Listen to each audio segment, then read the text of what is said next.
ఇలా మార్వాడీలు ఎవరు కురవతం చెప్పిస్తున్నారు.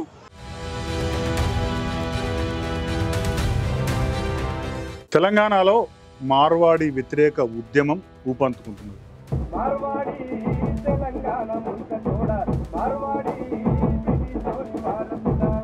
ఈ పాట విన్నారు కదా. ఈ పాట ఇప్పుడు ఉద్యమాన్ని ఉరుతలోగిస్తున్నది. ఒక్కసారిగా తెలంగాణ వ్యాప్తంగా మార్వాడీల పైన వ్యతిరేకత పెరిగింది. ఎందుకు పెరిగింది? ఈ ఉద్యమాన్ని ఎవరు నడిపిస్తున్నారు అనేది ఒక ప్రశ్న. వాస్తవంగా తెలంగాణ వ్యాప్తంగా, తెలంగాణలోని కాదు భారతదేశంలోని చాలా రాష్ట్రాల్లో కూడా మార్వాడీలు వ్యాపార పరంగా చాలా ముందంజలో ఉన్నారు. ప్రధానంగా అంటే బంగారం వ్యాపారంలో కానీ, బట్టల వ్యాపారంలో కానీ, ఇతరత్ర అన్ని వ్యాపారాల్లో, స్వీట్స్ బిజినెస్లో కానీ చాలా చాలా చాలా ముందంజలో మార్వాడీలు ఉన్నారు. ఇవాళ తెలంగాణలో అయితే దాదాపు మార్వాడీల వ్యాపారం లేని మండలం లేదు, మార్వాడీల వ్యాపారం లేని ప్రధాన పట్టణం లేదు. హైదరాబాద్లో అయితే సగం వ్యాపారం మార్వాడీలే చేస్తున్నారు.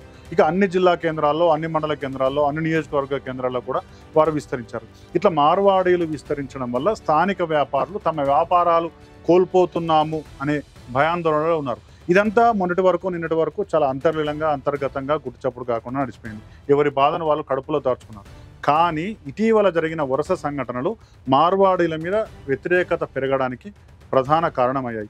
ముఖ్యంగా మోండా మార్కెట్లో ఒక మార్వాడి వ్యాపారులకు, అక్కడున్న దళితులకు జరిగిన గొడవ ఈ ఉద్యమానికి ఒక అంకురార్పణగా ఉపయోగపడింది. ఎట్లా అంటే మోండా మార్కెట్లో వ్యాపారం చేసే మార్వాడీలకు, అక్కడే వ్యాపారం చేస్తూ చిన్న చిన్న పనులు చేసుకుంటున్న దళితులకు మధ్య గొడవలు జరగడం, మార్వాడీలు వీరిపై దాడి చేయడం, కేసులు నమోదు కావడం, ఇదంతా జరిగిన తర్వాత యావత్ దళిత సంఘాలన్నీ కూడా మార్వాడీలపై విమర్శలు సంధించాయి.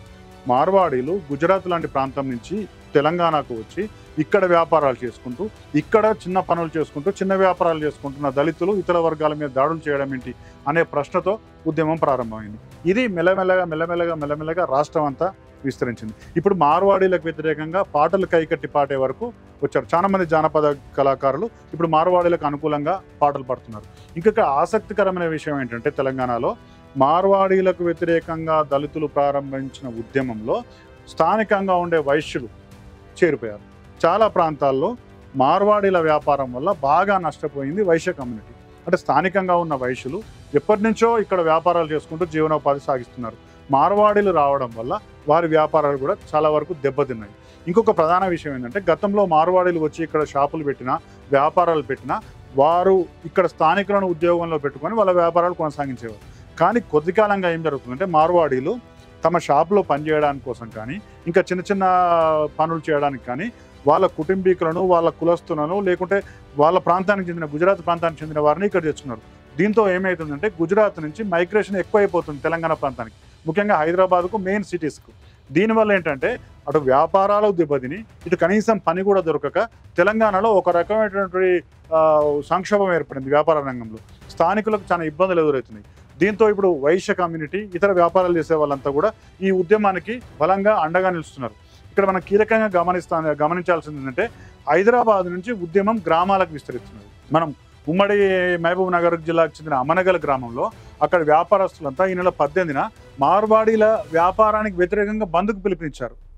అంటే మా వ్యాపారాలు దెబ్బతింటున్నాయి, మా పని దెబ్బతింటుంది, మేము పని లేకుండా అయిపోతున్నాం, పేదలుగా మారిపోతున్నాం, మేము ఆర్థిక సంక్షోభంలో పడుతున్నామని తెలంగాణలోని వ్యాపార వర్గాలు ఒక ఆందోళన చేసే పరిస్థితి ఇవాళ వచ్చింది.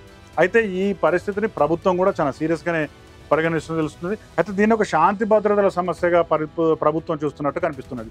దీన్ని కనుక శాంతి భద్రతల సమస్యగా చూస్తే మాత్రం ప్రభుత్వం విఫలమవుతున్నట్టు లెక్క. ఎందుకంటే ఇది నిజంగానే తెలంగాణ ప్రాంతంలోని వ్యాపారులకు కానీ, పనిచేసే వాళ్ళకి కానీ ఉపాధికి సంబంధించిన సమస్యగా మారింది. దీన్ని ఎట్లా పరిష్కారం చేయాలనే విషయంలో ప్రభుత్వం ఆలోచించాల్సిన అవసరం ఉంది. అయితే ఇట్లా పక్క వ్యాపారుల మధ్య, స్థానికుల మధ్య, అంటే మార్వాడీల మధ్య, స్థానికుల మధ్య గొడవ జరుగుతుంటే దీనికి మతం రంగు పులిమే ఒక ప్రమాదం కూడా ఏర్పడింది. ముఖ్యంగా మార్వాడీల వ్యతిరేక ఉద్యమాన్ని కేంద్ర మంత్రిగా ఉన్న బండి సంజయ్ ఇది హిందూ వ్యతిరేక ఉద్యమం అని అభివర్ణించడం కొత్త వివాదానికి దారితీసింది. వాస్తవంగా మార్వాడీలు హిందువులు, వాళ్ళంతా కూడా బీజేపీకి అనుకూలంగా ఉన్నారు కాబట్టే కమ్యూనిస్టుల ప్రోద్బలంతో ఇక్కడ మార్వాడీల వ్యతిరేక ఉద్యమం జరుగుతుంది అన్నది బండి సంజయ్ ప్రధాన ఆరోపణ. ఇవాళ గుజరాతీలు హిందూ ధర్మాన్ని, సనాతన ధర్మాన్ని కాపాడే వ్యక్తులు, కాబట్టి వాళ్ళందరూ భారతీయ జనతా పార్టీకి అనుకూలంగా ఉంటారు, హిందూ ధర్మానికి అనుకూలంగా ఉంటారని చెప్పి మాకు ఈ తెలంగాణ సంపద దోచుకోవడం కోసం వస్తలేరు. వాళ్ళు వ్యాపారాలు చేసుకుంటున్నారు. ఇలా మార్వాడీలు ఎవరు కులవృత్తిని దెబ్బతిస్తలేరు, మార్వాడీలు ఎవరిని దోచుకుంటున్నారు, వాళ్ళు దాచుకుంటలేరు. వాళ్ళ వ్యాపారాలు చేసుకుంటున్నారు. ఇవాళ ఈ బండి సంజయ్ ఆరోపణ తర్వాత ఈ వివాదం కాస్త మతం రంగు పులుముకున్నది.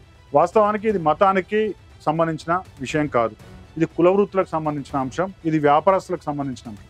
చాలా సున్నిత అంశంగా మారకముందే, ఇది మహోద్యమంగా మారకముందే ప్రభుత్వం ఒక నిర్ణయం తీసుకొని చర్చలు జరపాల్సిన అవసరం ఉంది. ఎందుకంటే మార్వాడీలు కానీ దేశంలో ఏ పౌరుడు కానీ భారత రాజ్యాంగం హక్కు కల్పించింది. భారతదేశంలోని ఏ పౌరుడు ఎక్కడికి వెళ్ళినా సరే అక్కడ వ్యాపారం చేసుకోవచ్చు, జీవనోపాధి కోసం పనులు చేసుకోవచ్చు, ఉద్యోగం చేయొచ్చు, చదువుకోవచ్చు, ఏదైనా చేయొచ్చు.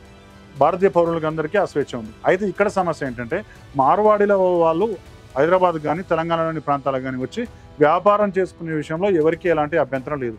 కానీ అందులో పనిచేసేవారు, వారికి సహాయకులుగా ఉండేవారు, వాళ్ళందరినీ కూడా వేరే ప్రాంతాల నుంచి ఇక్కడ తీసుకురావడం వల్ల స్థానికులకు పని దొరకడం లేదు, వ్యాపారాలు సాగడం లేదు, నిరుద్యోగం పెరగడానికి కారణమవుతుంది అనే ఒక ప్రధాన ఆరోపణ ఉంది.